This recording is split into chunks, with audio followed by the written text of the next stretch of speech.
Hello and welcome everyone to this special edition of the CRM MVP podcast. I guess this is a special video edition. And, today it's December 27th of 2018. I woke up pretty early today and I got some work done, something I had to get done this morning, which leaves me with some free time. And normally when I have free time, I really want to spend it working on community contributions, just helping out or adding to, value to the community, which is what MVPs do. And the beauty about being an MVP is that there's just a lot of things that we can do. There's a lot of different ways for us to contribute. So I thought about, maybe I can record some tips for the CRM MVP podcast YouTube channel, or maybe we should record a podcast episode, which I have, one coming up soon. But it's always good to add him to the queue and have him ready to go. Or I can go and answer some questions on some forums or the Dynamics 365 community. I mean, there's just a ton of ways to contribute to the community. And if you're not an MVP, that's really how you get the MVP award, is by standing out when it comes to contributions on the community. So what I decided to do is I decided to address something that everyone has access to. I realized that not everyone has a podcast, not everyone has a YouTube channel where you share, a tip every week or whatever it is, but everyone has access to the CRM user group, for example, or the Dynamics 365 community. They're both very valid forums where people go in and ask questions, and you have the opportunity to provide feedback and really help out when it comes to adoption in the community, and when it comes to organizations getting the most out of their Dynamics 365 implementation or solution. So I get this question all the time, which is, how do you become an MVP? And the way I became an MVP, and I talked about this on episode 3 of the CRM MVP podcast, is by going into the official Dynamics 365 community, community.dynamics.com, and answering every single question there that didn't have an answer. And I know it doesn't sound like it's very clear, so what I decided to do is I wanted to come today to the CRM forum or discussion, or this used to be called Collaborate. I guess now we just call it the community, the CRM user group community. And I'm going to show you exactly what I did to become an MVP. So if you want to become an MVP, I'm not advising that this is the only thing you do. I'm just saying this is what worked for me. And what worked for me, it worked for me in two different ways. Number one, it helped me help people out on the community, which is what MVPs do. But the second thing is that it helped me get really, really good at Dynamics 365 when it comes to knowledge and solving problems. Why? Because I'm not only solving the problems for my clients and the projects that I'm involved with, now I'm solving problems for everyone out there, even in projects that I'm not involved, and people from all over the world. Suddenly you get access to all of these different implementations and issues that people are running all over the world. So because of that, I decided to go for this approach. It was kind of a selfish reason. I wanted to learn more. I wanted to become the best Dynamics 365 professional in the world. And in order for you to do that, you just have to be exposed to a ton of real world situations, and how do you deal with them? And the best way to do it is obviously you doing the work and getting involved in projects, but at the same time, you cannot do every project in the world. So it's good to come to a place where all these people are looking for help and you can actually help them. So this is the technique that I use. So I went and I logged in already to the CRM user group portal. And, when you log in, you have your discussions in, and you can see I already responded to one a minute ago, but, right before I decided to record this video. So I'm going to go ahead and navigate to all my discussions, and this is going to just load all the threads in here. So this is essentially what I do. I like to go in and I start scrolling down, and anything I see with a 0, and this one is mine. This is a tip that I shared a couple days ago, so I'm not going to click on that one. But anything I see with a 0, I just open it. I don't even read I don't read the problem and sort of discount it based on that. Now this one, it's easy to discount because this seems to be a recap of some sort of the meeting that happened in Q4 by Carrie, so that's not really a question. The next one is to save the date, Boston stuff. So this one says Microsoft over Salesforce, the why. I don't think this is a question, so I'm going to keep going. Okay, so here's one. Voice of the customer dashboards. This might be a question about dashboards.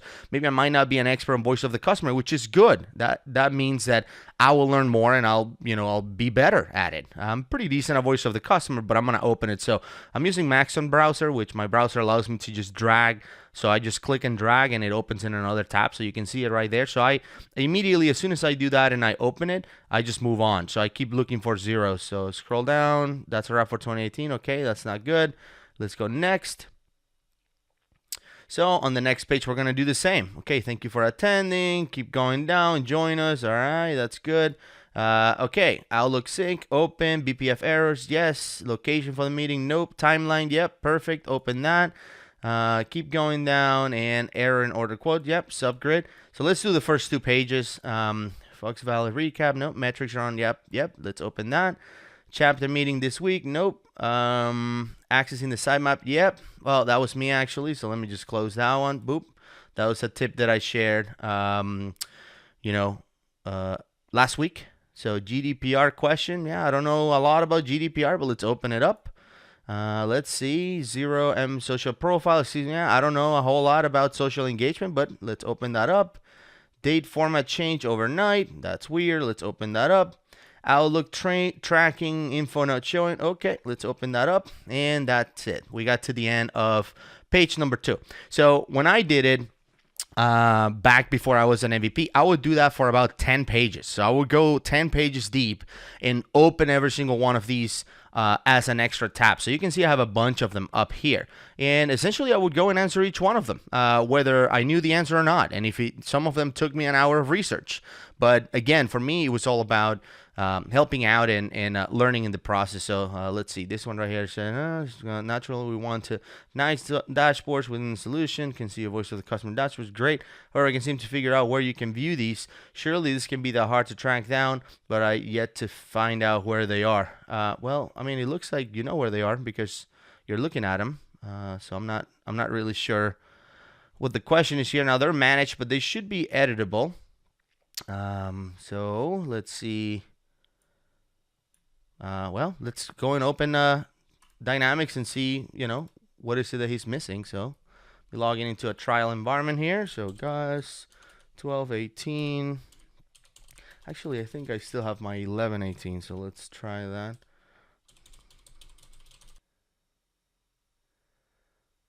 All right, and now that we're all loaded up, let's go and track those dashboards. Let me see. Do I have voice of the customer here? No, I don't have voice of the customer, so let's go ahead and install that guy. So portal.office.com. Cool. Go to admin. And then from admin, we're going to go to the Dynamics 365 Admin Center. Oh, I don't see it here. All admin centers. They changed the UI on this stuff, by the way. There it is. Boop. Okay, and there we have our Contoso and our production environment. So let's go into the apps section. Voice of the customer. Yes.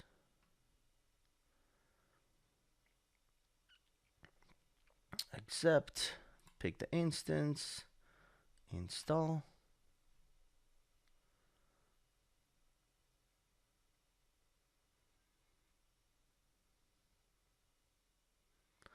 All right, so it's the installation is triggered. Please go back, blah, blah, blah. Okay, so this is going on. I'm going to close that, and then we're going to leave it here so we can refresh and make sure everything is installed. Actually, let's go back to the instances. We can always see if it's installed because it will show up on this list. So you can see voice of the customer is not here. Now, while this is loading, there's no time to waste. Let's go back and leave that question open, and we're gonna go to the next one. So this one says, hello, I've been able to get task appointments and contacts into Exchange server. However, the reminders it sends is automatically set to the due date. The reminder at the time is helpful, but I was wondering if there's a way to set when you should get the reminder in Outlook from CRM. I assume people have done this, but I can't seem to find any form explaining it. Reminders are set to due date. I think that's out of the box behavior. I don't think you can change that. However, you can add your own reminders, with a workflow or something that it sends you an email or whatever it is. I don't think that there's a way to do this. So let's reply to Jonathan here. So Jonathan, great question. I don't think there's a way to modify the default date of notification. It has always defaulted to due date. However, maybe this is something that you can automate with a workflow. For example, send a workflow on, let's just say 1 day before due date or something along those lines.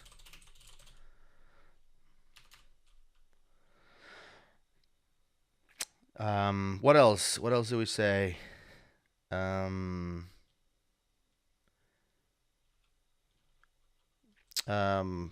Yeah, another way to, let me just fix that. Another way to approach this would be to create a view that shows activities with a due date. Well, let me just put that on quotes, due date this week. So users check that view in Dynamics, maybe their dashboard, so they can see what's coming that week, and this will promote the usage of Dynamics 365. Good luck. Send. That's it. So we close that one. Move on to the next one. Did anyone experience maybe resolve BPF errors on a new version of Dynamics 9.1? My colleague and I are experiencing the same error on 2 different instances and under 2 different tenants, and it all started happening a few days ago. First, we couldn't create a new record where the BPF was activated, and after the deactivation, we couldn't reactivate the process. The process spans across multiple entities. Great question. I did see some errors. Great question. Great question, Marco. Let me just mention his name.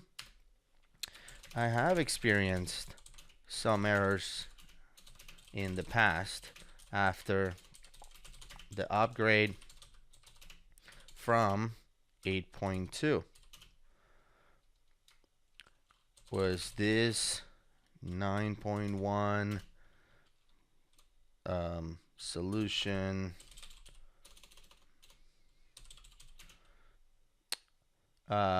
originally in 8.2 or older? I ask because there are several articles on the Dynamics community that reference errors like the ones you are experiencing after they upgraded their solution. So this is one where I have to wait for Marco to respond, and then I'll be able to help him. I'll get an email notification, and I'll be able to jump in and help him out depending on what problem you're having. Is there any way you can share a couple of screenshots from the errors you're getting? Also, have you tried cloning the BPF into a new one and activating that new one?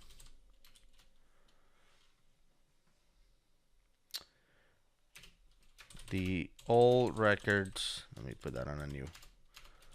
The old records will still reference the old BPF, but you can try creating a new record opportunity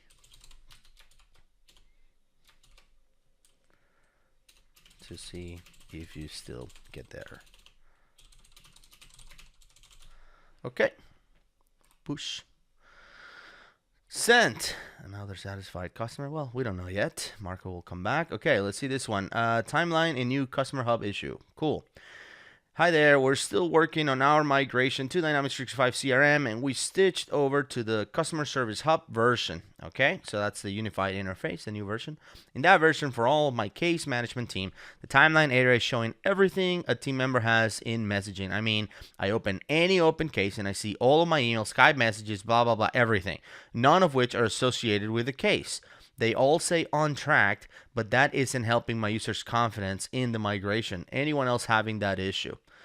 Yes, so what he's talking about here, Jason, what he's talking about here is actually functionality of relationship insights, where Dynamics essentially is showing you everything that could be related to that particular item, that case, that account, whatever it is, and asking you to track it within Dynamics 365. Of course, he wants to do an upgrade, but let's just say another time.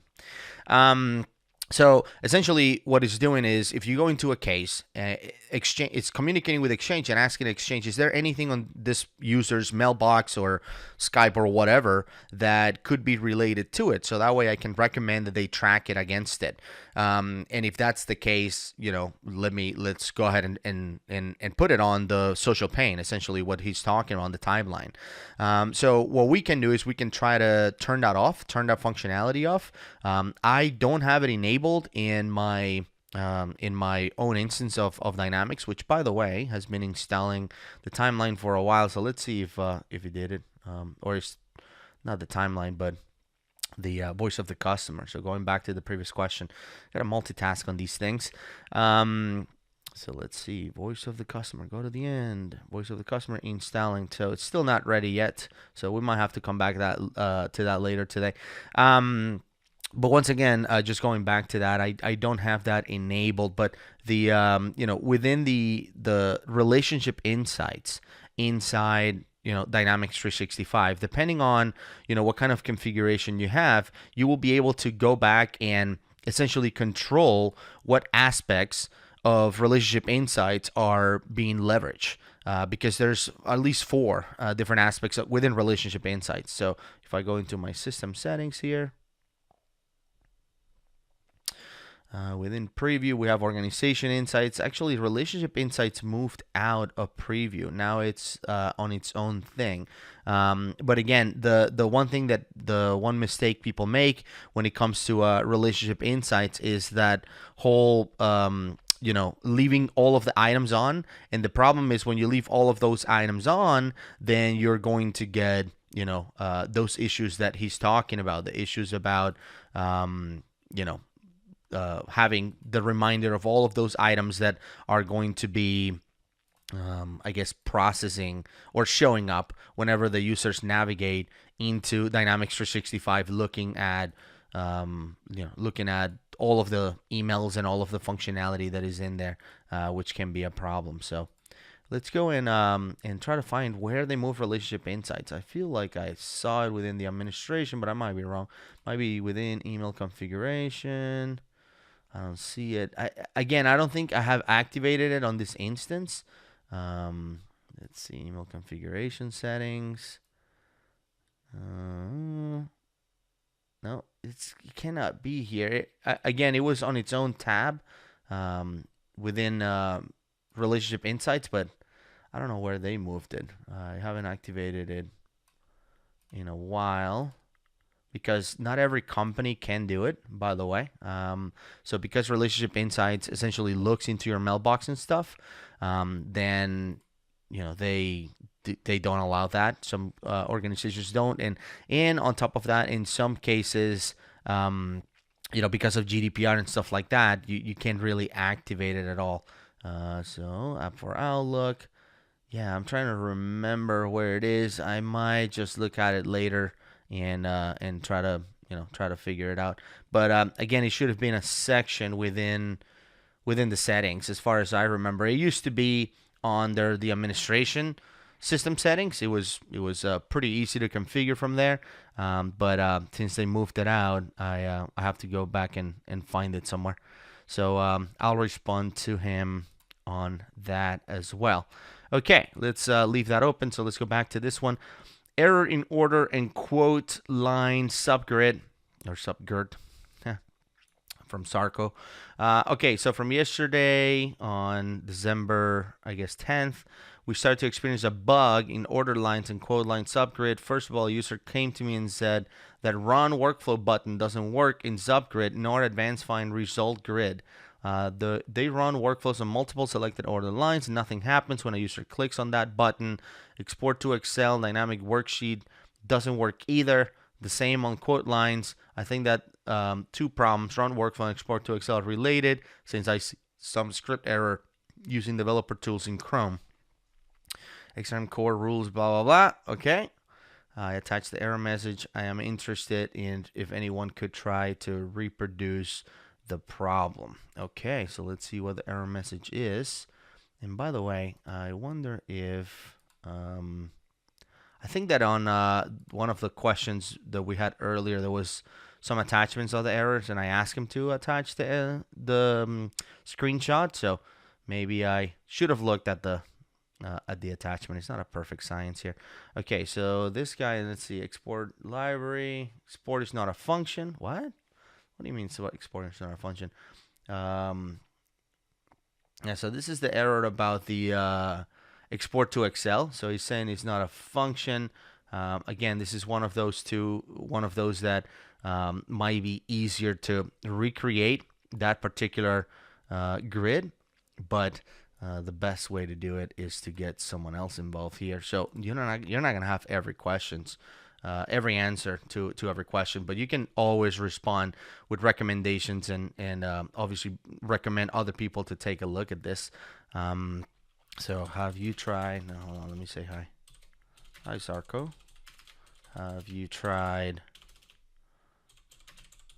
recreating the grid?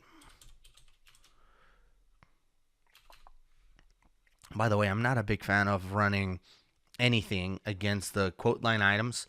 That entity it's not very flexible when it comes to updating it or anything like that. Maybe let's see if we can mention somebody here. Daryl. There he is. Daryl's a stud. He can figure it out. Maybe the Raval can help here. Boosh. That's it. Sand. So yeah, that's another benefit of having great MVP friends. You get to call them out publicly, just like that, and they love it. We love it. So he's not gonna be frustrated or mad about it. I guarantee you that. This one I can't even read it. But since she's in Denmark, I think she mentioned she was in Denmark, or I saw it when I opened it up. Denmark CRM. So what I'm gonna do is I'm gonna call a Danish resource here. Hey. Hi, Pernil. Maybe add Ulrich can help here. Boom. See how that works? Super simple. Very useful. Calling out people. We're just trying to help. Okay, social profiles, social engagement. I think social engagement, it's going to be I think either modified or maybe available only to some people, or I think it's going through some changes. But let's see what this is about. Just want to discuss limitations and workarounds on this. I've been asked to pop a Twitter URL field on a contact form. Simple? Well, not if you consider Microsoft social engagement. It seems when a post is linked to CRM, it looks for a social profile in CRM to match the Twitter handle against. If it doesn't exist, then it creates a new contact. So that subsequent links are made to the right contact. This works except for if we already know the contact we need to merge, and if we already have the Twitter handle, we cannot create our own social profile in advance, so the MSC can links against it. Have you tried working this closely? Okay, so I do have an answer for Dave. However, it's not about MSC.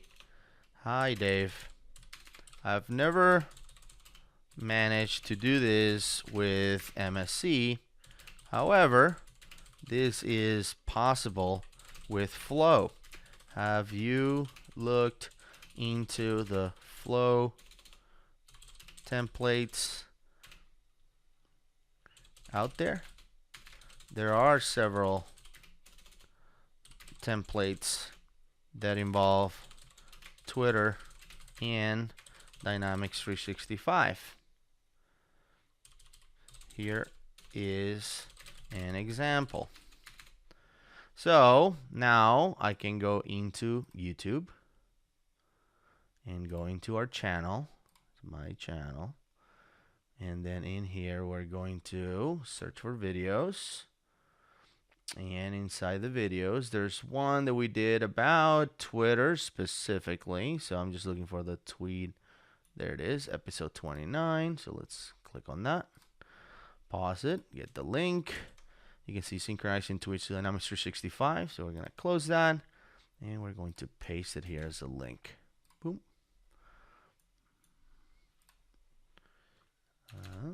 Let me know if that works. Send. All right, date format change overnight, Dynamics 365. Okay, how to use it bring to my attention that date formats look different this morning. We didn't move any changes last night, and I can see the date format has changed in our 8.2 sandbox as well, but not our 9.0 sandboxes. Date format is still set correctly in the system settings. I tried changing it and changing it back to see if that worked, but no luck. Anyone else online that you notice date switching? No, this is a good question.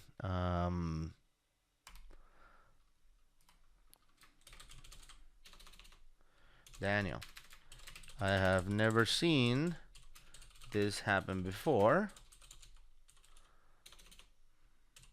However, the strange thing here is that nothing happens when you switch the settings around. Have you tried switching your own personal settings to see if that has any influence over this? I ask because personal settings take precedence over system settings. Let me know what you see.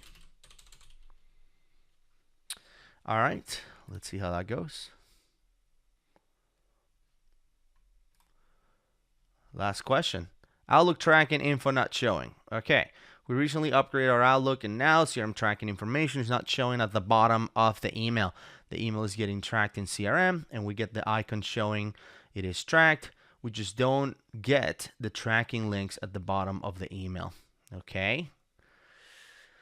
So the tracking information is not showing. However, this email is not being tracked. I'm looking at the, the button. I zoom in too far. Well, yeah, it is tracked. It says untracked. Okay, so that's my bad. Okay, so he's tracking the email, and the information is not showing down here. They recently upgraded their Outlook. Well, I mean, I would just try reinstalling the Outlook client. Hey, Matt, have you tried reinstalling the Outlook client? Just uninstall the one you have.